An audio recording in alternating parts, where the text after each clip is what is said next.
नमस्कार, आप सभी का बहुत बहुत स्वागत है। आप न्यूज़ 24 का यूट्यूब चैनल और फेसबुक पेज देख रहे हैं। मैं हूं आपके साथ हेमंत, मेरे साथ हैं अमित कुमार। बीजेपी में एक बड़ा परिवर्तन हो गया है, नई टीम बन चुकी है। जेपी नड्डा की ये नई टीम बोली जा रही है। ये नई टीम अमित शाह की नई टीम से कैसे अलग होगी और इसमें क्या क्या परिवर्तन करे गए हैं, इसके अलावा इतना लंबा वक्त क्यों लगा, क्योंकि काफ़ी लंबे वक्त से इसका इंतज़ार हो रहा था।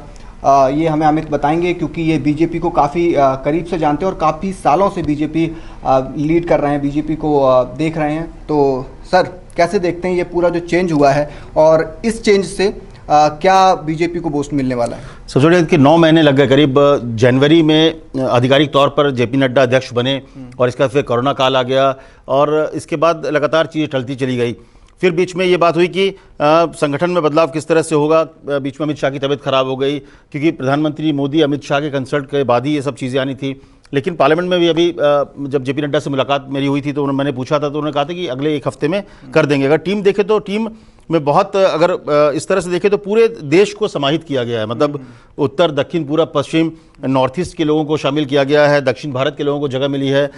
इसके अलावा राजस्थान से लेके जो तमाम अब जगह है, आपको इसमें एक सबसे बड़ी बात है कि विविधता दिखेगी। दूसरी बात कि पूरी जो टीम है, जैसे कि 9 महामंत्री होते हैं तो सारी सीटें भरी हुई। ऐसा नहीं है कि अमित शाह के वक्त पर 2 सीटें खाली थी, लगभग पूरे अमित शाह के कार्यकाल में जनरल सेक्रेटरी में 2 सीटें खाली थी। तो उस हिसाब से अगर आप देखें तो एक बहुत बड़े नाम में तो बदलाव नहीं हुआ है। उसी पे मैं वापस आने वाला था, क्योंकि इस लिस्ट को अगर हम देखते हैं तो आपको लगभग सारे स्टेट से कोई ना कोई इसमें मिल जाता है। उसके अलावा युवाओं को भी मौका दिया गया है, तो युवाओं का कॉम्बिनेशन प्लस सीनियर्स जो इनके लीडर हैं वो भी इस टीम में दिखाई देते हैं। तो क्या हर स्टेट को इसमें डालने की कोशिश की गई है? क्योंकि बीजेपी जब चाहती है कि वो पूरे देश में उसकी गवर्नमेंट हो, हर जगह वो जाना चाहे, पश्चिम बंगाल की बात कर लीजिए, उड़ीसा के भी, नॉर्थ ईस्ट की तरफ से भी काफ़ी लोग हैं, तो वो उसके पीछे की वजह क्या हो सकती है? जैसे कि इसमें जो कैटेगरी है, वाइस प्रेसिडेंट बीजेपी में, जनरल सेक्रेटरी, इसके अलावा ज्वाइंट सेक्रेटरी, इसके अलावा फिर होता है ट्रेजरर और तमाम जो चीज़ें अलग अलग पोस्ट हैं। इसके अलावा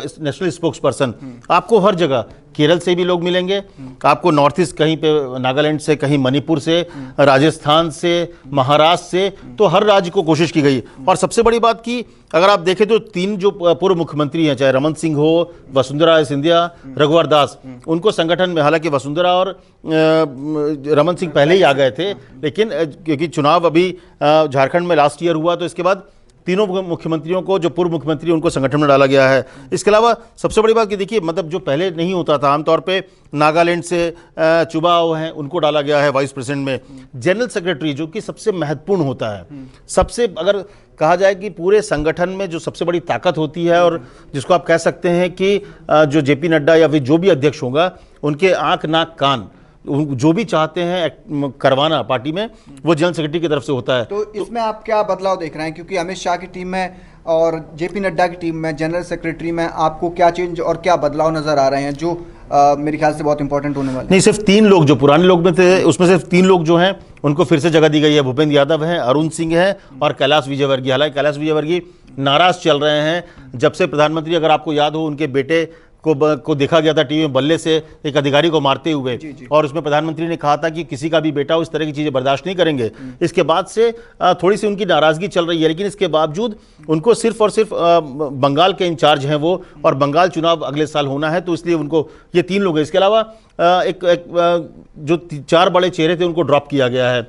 राम माधव संघ से आए थे, एक बड़ा चेहरा, पूरे जम्मू कश्मीर में उनकी जिम्मेदारी थी, नॉर्थ ईस्ट उनके अंडर में था, उनको ड्रॉप किया गया। मुरलीधर राव दक्षिण तेलंगाना से थे, उन्हें ड्रॉप किया गया है। सरोज पांडे महिला को, अगर कोटे की बात करें, महिला थी और छत्तीसगढ़ से आती हैं, दबंग नेता के तौर पे उनको जाना जाता है, लेकिन इस बार वो उन्हें भी ड्रॉप किया गया। साथ ही साथ अनिल जैन जिसको काफ़ी विश्वसनीय माना जाता है अमित शाह का, उनको भी ड्रॉप किया जाता है। हालांकि ये कहा जा रहा है कि इनमें से 1-2 लोग ऐसे हैं जिनका शायद कैबिनेट में जगह मिले। तो इस तरह से बदलाव हुआ है। ये बड़ा जो जनरल सेक्रेटरी में है कि 4 नए चेहरे हैं, और जो 4 नए चेहरे हैं उसमें दुष्यंत गौतम, ये एससी कोटे में, दलित कोटे में आते हैं।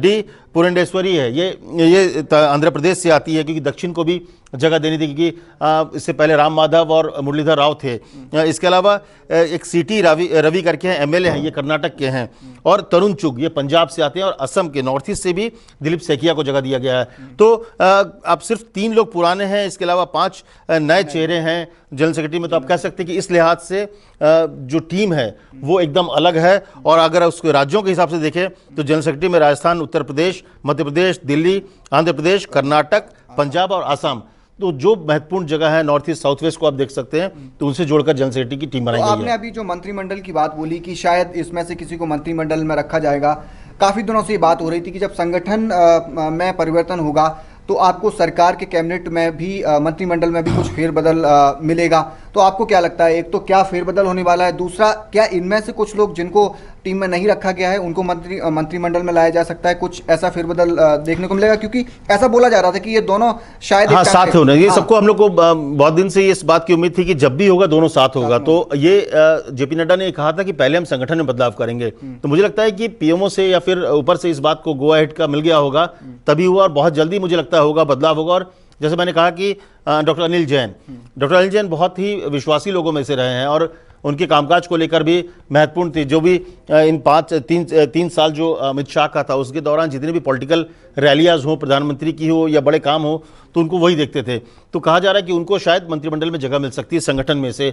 इसके अलावा सरोज पांडे हैं, शायद उनको भी जगह मिल सकती है। ये 2 नाम ऐसे हैं जिनके बारे में कहा जा रहा है कि उनको ड्रॉप करने के पीछे वजह यह है कि शायद उनको मंत्रिमंडल में जगह मिल सकती है। लेकिन इसके अलावा भी कई होंगे। लेकिन हाँ, इतना तय मानिए कि आने वाले बहुत ही कम समय में आपको मंत्रिमंडल में फेरबदल होगा। इसकी भी क्योंकि प्रधानमंत्री मोदी की एक स्टाइल है कि जो एक उनके कामकाज को लेकर वो एक तरह का रिव्यू करते हैं, तो उनके रिव्यू में भी कई ऐसे हैं, कहा यह जा रहा है कुछ मंत्री हैं जिनका नाम अभी लेना नहीं चाहूँगा क्योंकि हार्ट बीट उनकी तेज हो जाएगी, कि उन पे सवाल हो रहे हैं उनके कामकाज को लेकर। कई मंत्रियों की बातों को लेकर हो रहा है कि उस तरह से परफॉर्म नहीं कर पा रहे हैं, और प्रधानमंत्री ने डे 1 कहा हुआ है कि परफॉर्मेंस सबसे इंपॉर्टेंट है। आप कितने भी बड़े आदमी हो, कितना बड़ा चेहरा क्यों ना हो, अगर आप परफॉर्मेंस नहीं कर पा रहे हैं, परफॉर्म नहीं कर पा रहे हैं, तो उनकी जगह नहीं होगी। तो मुझे लगता है कि लगभग खाका शायद तैयार हो गया होगा प्रधानमंत्री मोदी के नज़र में, उनके जो अपना टीम है, कोर टीम है, और शायद इसीलिए ये बदलाव हुआ। और आने वाले बहुत ही कम समय में आपको शायद मंत्रिमंडल में ही फेरबदल दिखेगा। ठीक है, मंत्रिमंडल की बात आपने कर ली। अब एक और सबसे इम्पोर्टेंट पार्ट रहता है जब कोई टीम बनाई जाती है,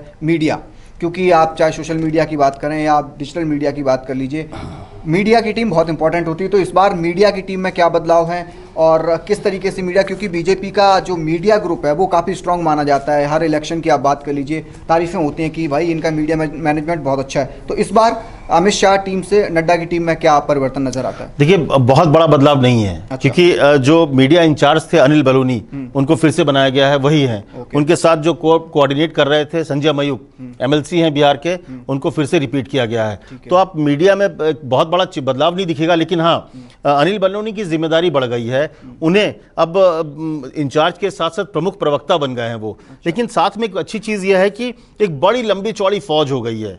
जो प्रवक्ताओं की पहले 8 से 10 प्रवक्ता हुए करते थे, इस बार 23 प्रवक्ता हैं। तो 23 प्रवक्ता आप समझ सकते हैं, उसमें Hindi, English, north east, south सबको जोड़ा गया था कि इश्यूज जो है, क्योंकि देश में बीजेपी पूरी फैली हुई है, दक्षिण भारत में कोशिश कर रही है, तो ऐसे में दक्षिण के इशू के लिए, और पार्टी ने भी पिछले कुछ दिनों से एक तरह का आप कह सकते हैं कि तय रणनीति कर ली है कि जिस स्टेट से जुड़ा हुआ इशू होगा उसका जवाब उससे जुड़े लोग ही देंगे। इसीलिए वो प्रवक्ता, हाँ, तो इसीलिए तमाम राज्यों से लोगों को जोड़ा गया है, तमाम नॉर्थ ईस्ट से जोड़े गए हैं, केरल से जोड़े गए हैं, ताकि उस हिसाब से जोड़े गए। इसमें 2-3 बड़े नाम भी हैं, जैसे राजीव प्रताप रूडी को प्रवक्ता के रूप में डाल दिया गया है। इसके अलावा राजवर्धन सिंह राठौर जो हैं वो भी हैं।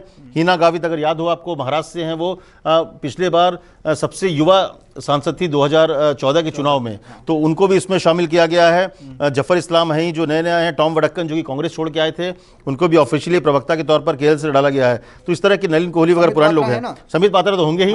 वो उनका नहीं, उनका नंबर अगर आप देखिए तो ये लिस्ट में तीसरे नंबर पर है संबित पात्रा का नाम। कहीं संबित पात्रा एक ऐसे आदमी जो मुझे लगता है कि बड़े बड़े नेताओं को छोड़ के लोग उनके साथ सेल्फी खिंचाना चाहते हैं। बहुत बड़ा सुधांशु जी हैं, सुधांशु त्रिवेदी इसमें नहीं है, ये वो इस बार उनका नाम नहीं है। तो ऐसे में नहीं जी, माफ कीजिएगा, सुधांशु त्रिवेदी भी वो भी है है, ना? चौथे नंबर पर सुधांशु त्रिवेदी हैं और फिर सैयद शहनवाज हुसैन ये भी हैं। तो ये जो पुराने लिस्ट है वो तो लगभग तय है, उसमें कुछ नाम लगभग 12-13 नाम वो जो जुड़े आपने हैं। मेन पॉइंट बोला है ना कि हर स्टेट को आप कवर करने की कोशिश कर रहे हैं, अपनी बातों को आप हर स्टेट में पहुंचाने की कोशिश कर रहे हैं, क्योंकि आपको पूरे देश में राजनीति करनी है। तो उस लिहाज से उन्होंने वो स्पोक पर्सन जो रखे हैं वो उसी लिहाज से रखे हैं। एक और चलते चलते लास्ट सवाल जो हमने शुरू में मैंने आपसे पूछा था कि अमित शाह की टीम ने बहुत अच्छा परफॉर्मेंस दिया, आपने सारे इलेक्शन देखे, 2014 का हो 2019 का हो, अब आपको इस टीम में जेपी नड्डा की टीम में क्या खामियां नजर आती हैं या खूबियां नजर आती हैं, या एक बैलेंस टीम आपको नजर आती है आपके पर्पज से? क्योंकि आप अभी हाँ, मतलब अभी मैं उसको खामियां इसलिए नहीं बोलूंगा कि जो लोग को जिम्मेदारी दी गई उनको परफॉर्म करना है। उसमें एक चीज छूट गया जो यूथ की बात हम लोग कर रहे थे कि जैसे युवा मोर्चा जो है, जो एक स्ट्रांग विंग है बीजेपी का, उसमें तेजस्वी सूर्या जो कि काफी तेज तर्रार नेता माने जाते हैं, कर्नाटक से हैं, बेंगलुरु से आते हैं, तो वो उनको जिम्मेदारी दी गई है, जैसे जो पहले पूनम महाजन देखती थी, तो एक बड़ी जिम्मेदारी। और जो आईटी सेल है उसमें अमित मालवीय को रिपीट किया गया है। जहां तक अब टीम की बात करें तो नई टीम है, नए लोगों को जिम्मेदारी दी गई है, पुराने चेहरे भी इसमें हैं, लेकिन युवाओं को ठीक ठाक मौका दिया गया और अलग अलग राज्यों से संगठन से जुड़े लोगों को जोड़ने की कोशिश है। तो मुझे लगता है एक बैलेंस करने की कोशिश की गई है, जिसमें सीनियर के साथ युवा होंगे, तमाम जगह के लोग होंगे और एक साथ बैठेंगे तो एक अच्छा चीज। लेकिन मुझे लगता है कि एक शैडो जो अमित शाह वाला है या अमित शाह की टीम का है, उससे उनको बाहर निकलना बहुत जरूरी है। क्योंकि जब भी आप बात करते हैं जेपी नड्डा की तो बात अमित शाह से शुरू होती है, उनकी टीम की तो अमित शाह की टीम से बात हुई। तो एक दबाव इस टीम पर रहेगा परफॉर्मेंस के नाम पे कि अमित शाह की टीम से कम अच्छा नहीं तो कम से कम उनके बराबर काम करने की जरूर करें। और मुझे लगता है यही सबसे बड़ी चुनौती नड्डा की टीम के सामने होगी, क्योंकि उन्होंने एक स्टैंडर्ड सेट कर दिया है उसके लिहाज से। तो हमारी अभी जो बात हो रही थी, मैंने आपसे ये वीडियो बनाने से पहले पूछा था कि क्या इसका बिहार कनेक्शन रहेगा। हालांकि आपने बोला कि नहीं, उतना तो फर्क नहीं पड़ता है, लेकिन सारी जो पॉलिटिकल गतिविधियां हैं अभी जो चल रही हैं उसमें बिहार इलेक्शन कहीं ना कहीं इन्वॉल्व हो जाता है। तो चुनावों की तारीखों का ऐलान हुआ, उसके जस्ट बाद ये टीम आई, क्या कुछ देखते हैं सिनेरियो? नहीं, अगर इसमें पूरी टीम को देखें तो मुझे लगता है उस तरह से बिहार इलेक्शन पे बहुत ज़्यादा इम्पैक्ट नहीं होगा, क्योंकि जिन नेताओं को इसमें शामिल किया गया है, जैसे राधा मोहन सिंह को वाइस प्रेसिडेंट बनाया गया है, लेकिन उनका इस तरह का बहुत इम्पैक्ट, हाँ हो सकता है कि ठाकुर वोट, क्योंकि कास्टिज्म बेस ही सारा चीज़ होना है, तो हो सकता है उसका बहुत ज़्यादा, लेकिन बहुत ज़्यादा फर्क नहीं होगा, थोड़े बहुत ही होंगे। संजय मयूख जो कि कोऑर्डिनेट कर रहे थे मीडिया सेल को, उनको रिपीट किया गया है। तो इस तरह से बहुत ज़्यादा, मतलब सिर्फ 4 नाम इसमें हैं, जो कि ऐसा नहीं कि अगर बिहार परिप्रेक्ष्य में या चुनाव को देख के होता तो शायद 10 लोग होते। तो हमें इंतजार करना पड़ेगा, अगर कैबिनेट रिशफल हो रहा है तो क्या कैबिनेट में बिहार को तवज्जो दी जाती है, क्योंकि चुनाव का असर तब होता है जब वहाँ के लोगों को भर दिया जाता है कि भाई सामने चुनाव है, यहाँ से 10 आदमी को उठाओ और 10 लोगों को बड़े बड़ी जिम्मेदारी दे दो, ताकि कास्ट वाइज वहाँ पे एक संदेश जाए कि बीजेपी ने इन कास्ट को, इन लोगों को तवज्जो दी है। तो इस तरह की चीज़ें नहीं दिख रही है, तो इसलिए मुझे लगता है कि उससे जोड़ना बहुत ज़्यादा मतलब अच्छा नहीं होगा, नाइंसाफ़ी होगी जेपी नड्डा की टीम के साथ। तो जैसा अमित सर ने आपको बताया, शायद आप सभी को समझ आया होगा कि क्या परिवर्तन हुए हैं और नड्डा की टीम शाह की टीम से कैसे अलग है और उन्होंने क्या क्या परिवर्तन किए हैं। अमित सर ने जो बात बोली वो बिल्कुल सही है कि जब भी नड्डा की बात होती है तो अमित शाह आ जाते हैं, क्योंकि उन्होंने वो स्टैंडर्ड सेट किए हैं हर इलेक्शन में। तो अब ये टीम देखना इंपॉर्टेंट होगा कि ये जो टीम है आने वाले इलेक्शन में या किस तरीके से रणनीति बनाती है और बीजेपी को आगे ले जाने में कैसे कारगर साबित होती है। फिलहाल हम दोनों के साथ इतना ही। आप लोगों ने अगर चैनल सब्सक्राइब नहीं किया है तो कर लीजिए, फेसबुक पेज को फॉलो करना शुरू कर दीजिए और बाकी की जो भी अपडेट रहेंगी बीजेपी से रिलेटेड वो अमित सर आपको हमेशा देते ही रहते हैं, हमेशा लेके आते रहेंगे। फिलहाल हम दोनों के साथ इतना ही। Thank you very much. Thank you. नमस्कार, मैं हूं मानक गुप्ता। अगर आपको हमारा ये वीडियो पसंद आया हो तो इसे लाइक और शेयर जरूर करें और हाँ, हमें सब्सक्राइब और फॉलो करना ना भूलें, ताकि आप देश और दुनिया की कोई खबर मिस ना करें। तो जुड़े रहिए हमारे साथ और देखते रहिए News 24।